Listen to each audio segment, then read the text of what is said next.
this paradise, and we've reached our limit. Obviously, this is as much pain as we can take. We're like, okay, this is the expansion for this wave, for this breadth of the cosmos.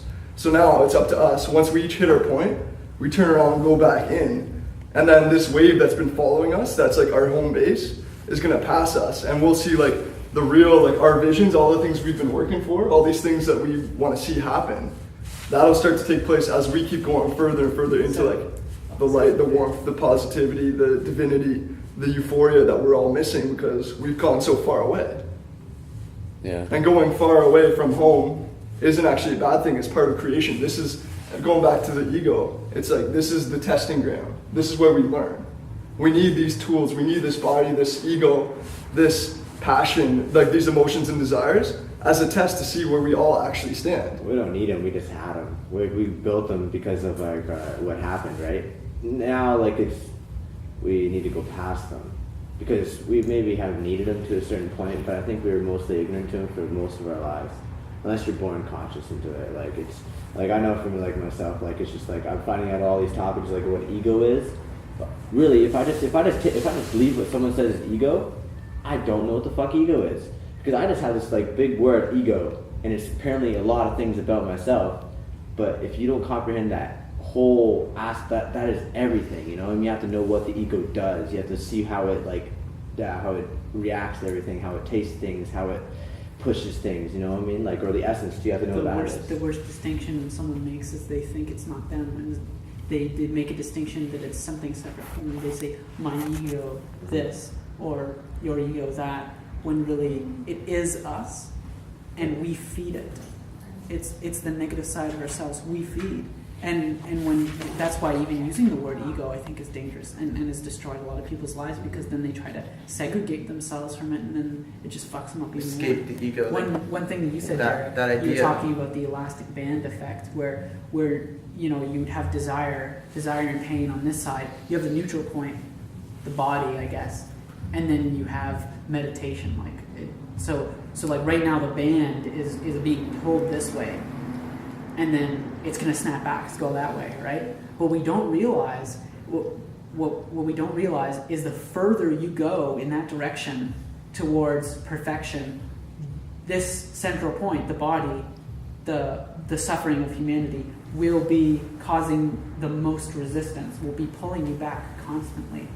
And as soon as you slip up with one desire or one little like a lack of willpower, then what happens by natural default is the cascading effect. It will start to be pulled back at an intense speed, just as intense you had pushed forward. So what you have to realize is that the unfortunate thing that humanity has found themselves, and this is just my own opinion, you don't have to agree or disagree with it, but if I find that the closer you get to the truth, the further away you'll get from people believing you, the more distant people will get from you, and that happens as a natural side effect. The resistance in your physical life is a sign of progress.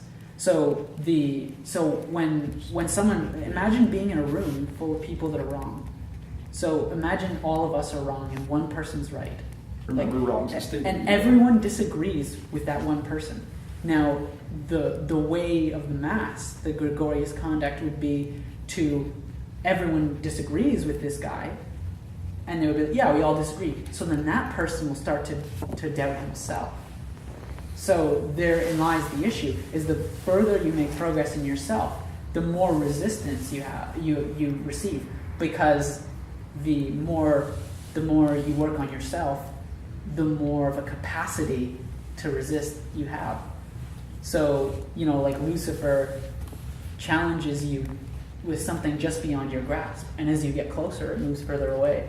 So like that's why I feel like when it comes to like viewing movements of humanity, that we because we're trying to do this through physical bodies, that it won't work, because we can't even fathom what it's like to communicate beyond the senses, and when you're beyond the senses, you're a lot more virtue, and there's a lot less like of a karmic burden. So you can question like, oh no, we gotta totally try really, really hard to help physical people. when maybe the people we have to help are inside, the ones that we really have to help. And if we can help them, maybe we'll be able to help the ones outside. But if we can't help us, that's like, it's so hard. I know it seems like a, you know, You'd have to do a both, though, subject. you know? Yeah, you obviously have You to have do to do both. both. It's as above, so below. Exactly. Exactly. Yeah, like you have to. You have to know your limitations. Like, we have to know, like, if, like, you have to be really conscious in this situation, like you said. Like, how do you know if you think someone's suffering or you think someone really needs help, how do you know that your help would not detriment everything they were trying to do with themselves? You know, you don't know the situation, and, like, you know, you have to, like, really be conscious and, like, try to put yourself in it, because that's, like I said before, like, the highest form of thought and aspiration would be actually put yourself in that situation.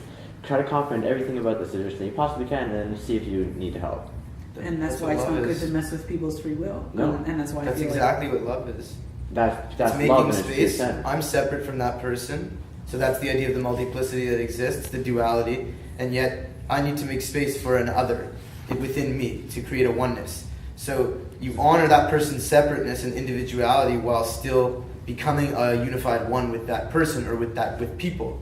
And it's like that balance between the duality and the non-duality and the oneness and yet the multiplicity and honoring the multiplicity and the oneness and the oneness and the multiplicity. Like it's really what it comes down to in your relationships with people. Mm-hmm.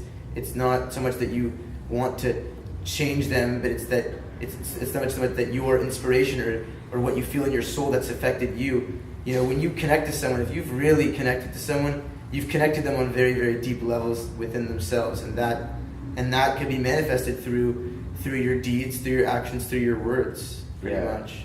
Well, one thing I would just try to observe, rather than like I don't like, you know, just like creative comprehension of something, you know what I mean? Like, not necessarily like I can really put myself in someone's shoes, but like, you know, like that, you don't always have to do something, but like just try to recognize just like the fight that you are going through in each individual or each and every second and day, and then try to imagine what the other persons are going through, what levels that you were you at that person's level at one point in your life, you know? Like, you have psychological photographs in your entire life. If you try to remember it, you'll remember it. Remembering is a much more like worthwhile activity than just not remembering, because you have a lot more activity to it, a lot more willpower.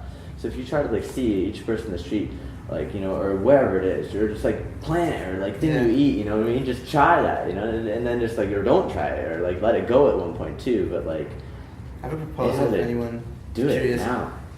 So like the idea of the feminine and the male aspects within ourselves and in divinity and the you know, the presence and what the male and the female energies are, and it's really cool to think about, like, when you clap, like you've taken two separate, created a one, and it's made something greater than the either or, because it's impossible that one did the other or the other did it. It's like it's only because of this that sound is made. That's why when people are dancing and enjoy, that creates such a high rush and a high excitement and a high feeling and goodness, because you love that. When you start clapping, you're that's what dancing, and that's what, it's bringing together to create a oneness that could not have been possible had there been two fragmented roles, halves. And that's the same thing with when your relationships and how you react with others. It's taking that me and the you, and then creating something that is beyond that. That's like the connection, even within yourself. The left brain, the right brain, connecting the compassion, yet the justice,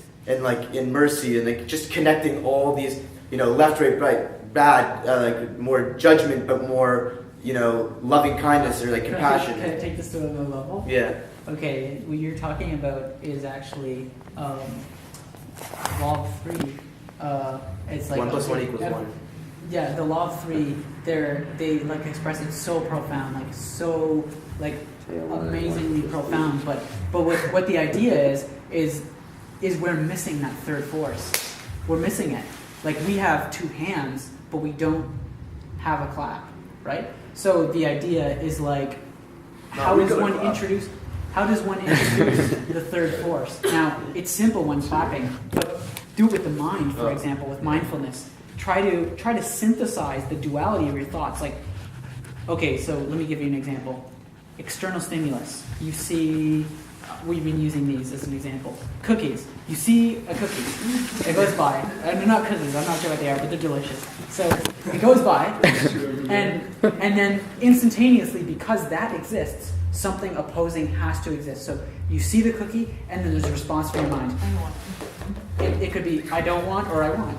You know? Like, it's gonna make me bad at one of your. Now the third force isn't present, so it isn't present in the sight or the thought. So people think that they can solve the issue of the ego by saying I want or I don't want, when really that's just negating it. That's just two hands. Okay, you make two hands, but to make the sound is to comprehend it and combine the opposites in such a amazing way. Like, you know, with clapping, that's a good example.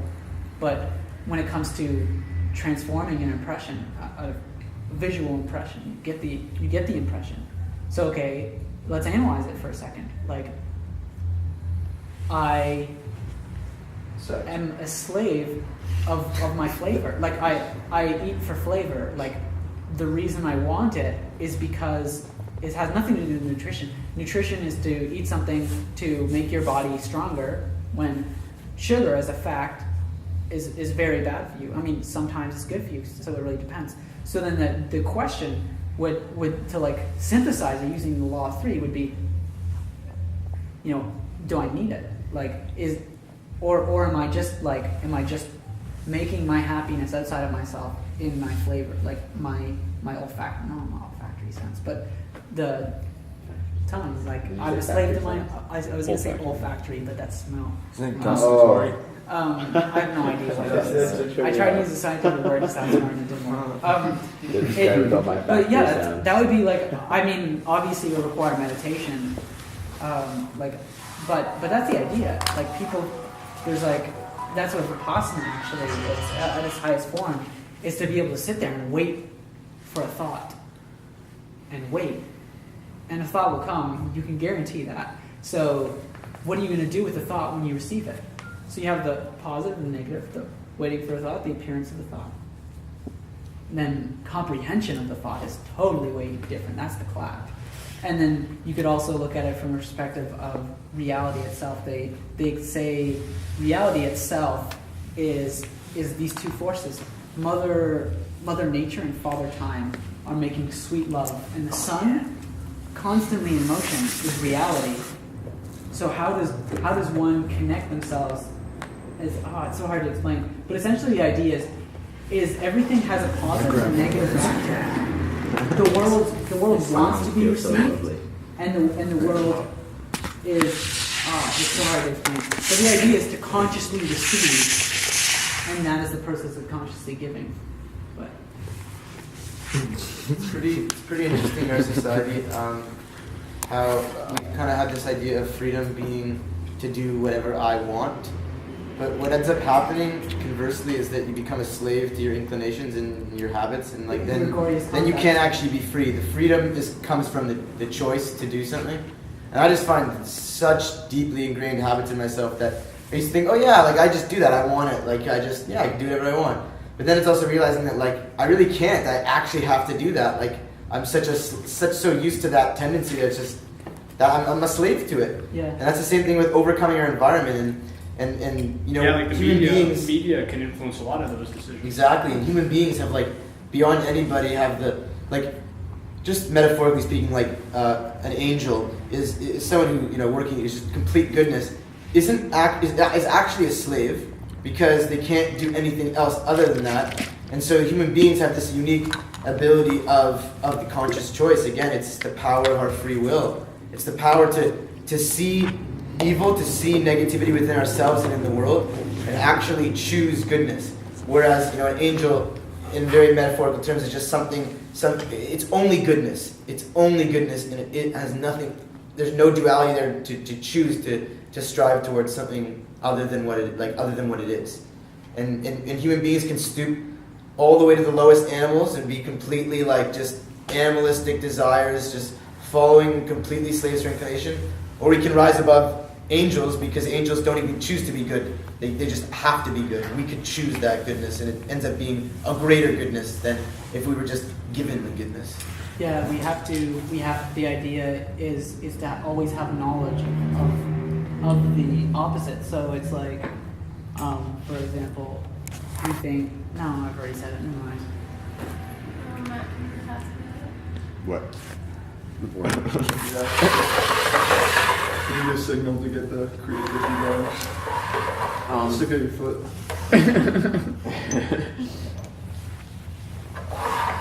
was that last thing you said? Do you remember? Greater goodness. Greater goodness. Okay, thank you. Yeah, it was like when you said about being like a slave to everyone thing, like I think like just my limited understanding, I guess, like in my opinion, but like no matter what we do, and when you're like a vehicle being of consciousness in any one sense, like if you're just like as long as you exist in some kind of material, you're in quotations a slave to something. You're in service to something. You know what I mean? That by that law of three, you know what I mean? There's like the mother, father, and you must make a son eventually, you know, or like you must have that continuation of energy coming through. So it's like it's not. I don't know. It's always like a slave. If you're like unconscious to it, but if you make that a conscious like cycle, it becomes a whole different thing, and it just becomes like a service. You know, like an angelic thing would be like a service to something like greater or something to build. Yeah. There's always like father and mother nature making love to each other constantly. You know what I mean? That time and progressing through nature is just like a constant cycle of the universe.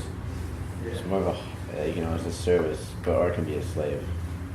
It's more just like a slave, not in the sense like, it's trapped. It's just like, it has to do with that conscious awareness. Just You have to do something. Yeah. seeing two choices and then actually using it, and I just find it so cool. Like when I think about this divine hiddenness, I just think of like everything and everybody. Like because if everything is connected to this oneness, yet everything is yet there's still a oneness that's beyond everything that we're just a kind of a part or a fragment of that. Like it's cool that like I have the power to like reveal divine hiddenness in the world through action. Mm-hmm. Like every action I do can like be a vehicle to like reveal hidden goodness in the world, even in the most evil and darkness of people. Right. And that's the true, like the hardest leader is not the one who's lived in the palace of beauty and just is running the palace of beauty. It's someone who's able to even go into the dirt and rise it to beauty. Yeah. Go into the depths of the evil and the negativity and infuse his will and his energy source into it to change it, kind of. Yeah. Be compassionate to all beings. Another thing, like we have to be like realize too, like whether we want to or not, there's like we're bound to like laws of nature, or laws of the universe. There's certain things that keep things functioning of some sorts. Like whether like you don't have to I can call them whatever they are, but there's just natural laws that are functioning. So it's like if we want to know something, there are tools that we can like go by to understand it, like meditation, and that's the best one actually of all the things through spiritual schools or by scientific methods. Exactly, we should get to that soon. But like, but there's laws. So whether we want to or not, eventually we will be brought into the like confines of these laws. You know what I mean? We will be living. Laws like time. We ran out of time. Laws like living, and we we'll have die. to meditate. We have to meditate now, or if we don't meditate now, never. there will be a law Laws. that will Laws. People push us interrupting out of me the when you're talking, and then they can't hear other people speaking or hear. I don't get that one. There's a law. Oh, Let it finish. when I talk at the same time as you talking, people can't hear the message being expressed. That's a law. Oh. Go ahead. Constructive. Now I'm done. I was coming to the point of That's end right, because yeah, it was yeah. already getting to the end because it brought to awareness 3 times. And I couldn't finish what I was saying, so it came to this. No, finish what you're saying. I want to know. No, it came to time and now. I was playing around. Spiritual etiquette. We die, my need to express must die as well and become silence in this meditation, so let's just do it. Just one quick send around vote if you think it's good or not. Just on the concept of gratitude and dissolving ego through communication and being grateful. Because the ego is only like built on like taking things for granted, being like trying to extend it. It's never enough. And that's good. The ego in a good sense is like your drive to always be improving, so you never hit the plateau. Anyway, in order to combat that, like I was gonna suggest that we all go around and say like maybe 5 things. Like 5 being simple. If you want to give that extra for minimum for one thing. Okay. Can we, like every time I've noticed that it's a constant observation of behavior, we always gather afterwards. Mm-hmm. How about I propose a meditation? And then gather and we do it anyway. It's just been a constant thing. I don't know. We might not do this time. Let's but like we've talked about meditation a lot. Okay, so you said your one so thing. You said your one thing. Up to So 5, what's everyone else got to say? Touche. This guy. Alright, I'll start. I guess I'm just thankful for being having a chance to come out of this group, meeting me and Nicole and her bringing me out to witness what all you guys have to say. Honestly, I never even had one thought of I'm a Catholic person and I went to church every Sunday and honestly didn't get nothing out of it. I was one of those people that slept in the pew and just had to go there just to keep mother happy, right? And I didn't really feel like I was getting anything out of it, being anything connected, and just coming here and just witnessing what you guys have to say and hearing the thoughts, it just got my mind to start rolling and what the bigger picture is. And it's been like just a fresh breath of air, more or less, just to start like a new life, honestly, like a reason for life, to say. That's awesome. Cool. Yeah. I like that. Magic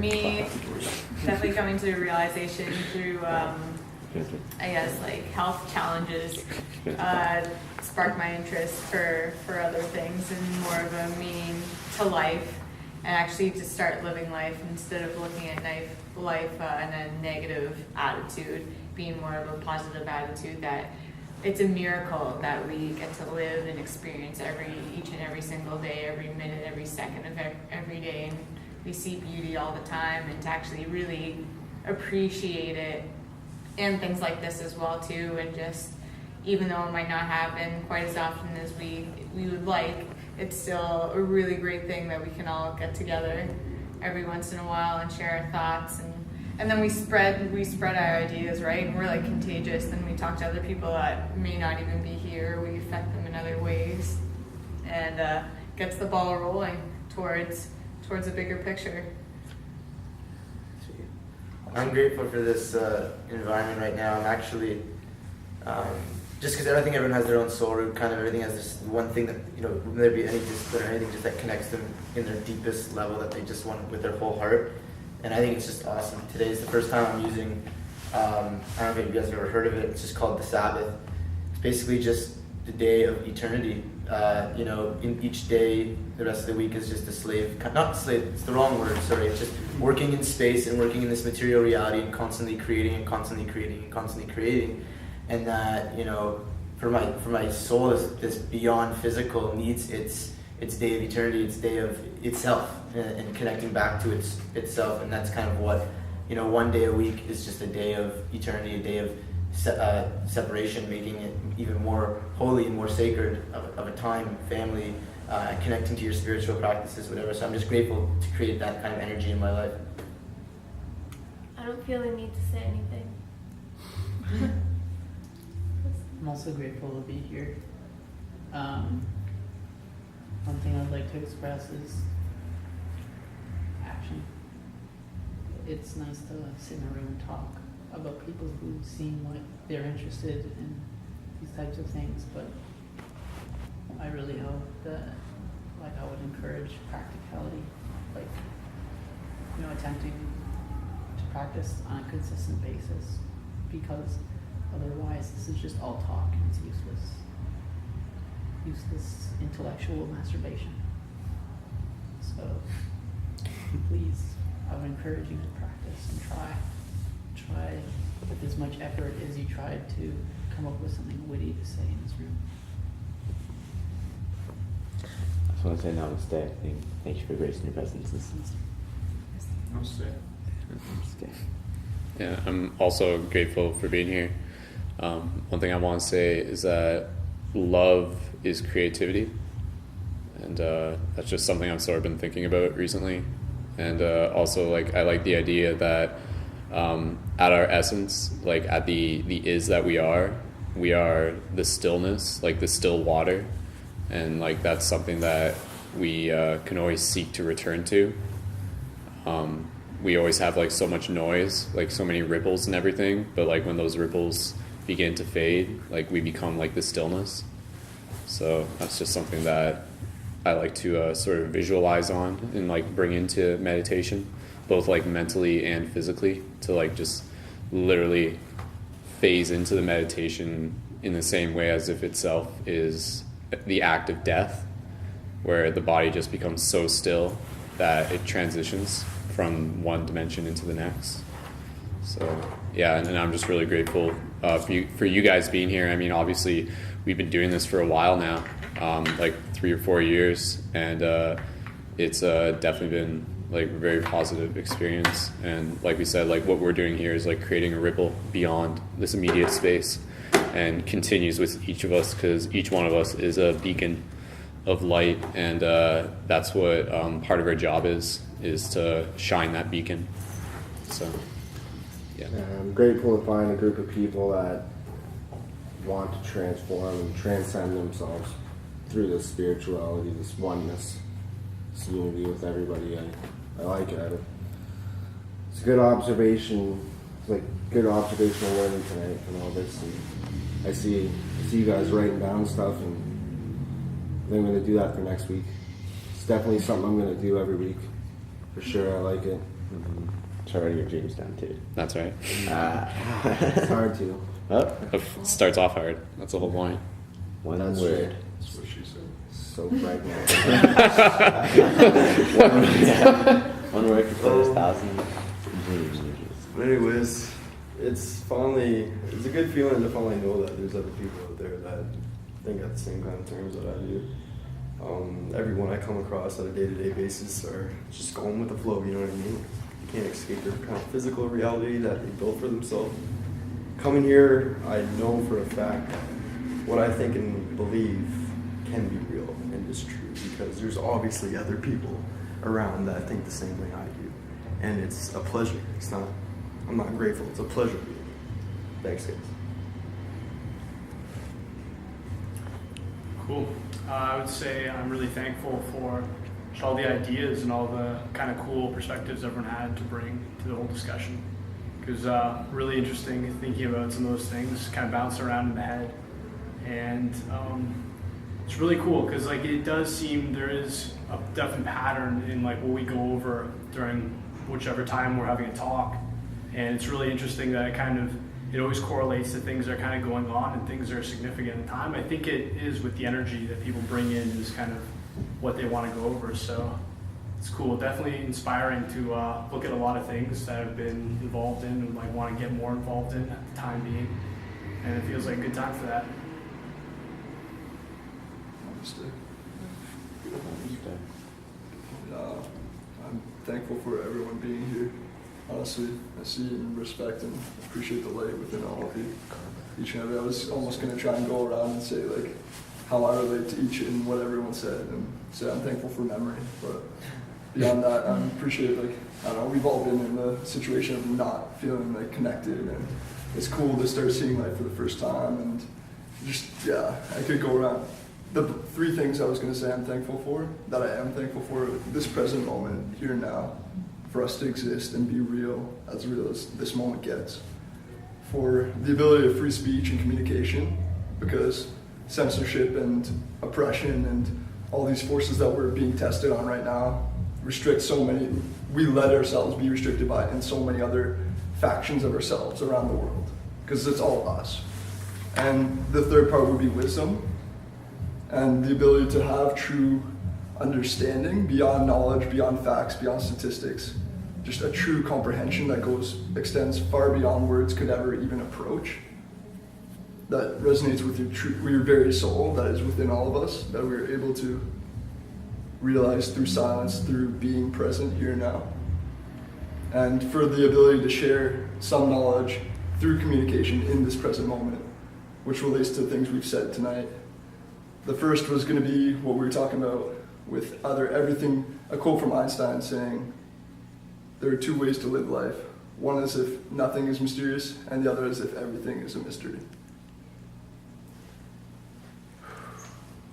And the rest isn't important. I appreciate you all. Thank you. Namaste. So, Oh, and the other is gratitude is a sign of noble souls. That's it, so. Oh, and I had a little proposition I meant to bring at the beginning. You know, like that little 15 minutes that we get to 6:45. Thought about maybe starting a group with a little meditation as well as ending it, because like it just like that has to be like the guided one. Like sometimes at the end, just a moment to yourself to center your being and to the whatever the topic Did you show may up be. late last week? A little bit late. Yeah, we did do that last week. Did you? Yeah. Oh, good, because I felt like that should happen. Yeah. Yeah, you're right. You're right. But yeah, like a more regular thing. I don't know. So I came late, and I wanted to come early to actually say that. And then I forgot because it was like 3 people or 2 people, and then we just didn't do it. Or something. Yeah. Anyway. Now's the time. Mm-hmm. So, with meditation, the first step is to get in a comfortable position, not something that looks spiritual. Oh, let's see the lights for a minute. Feels comfortable. The relaxation of the physical body is the most important first step.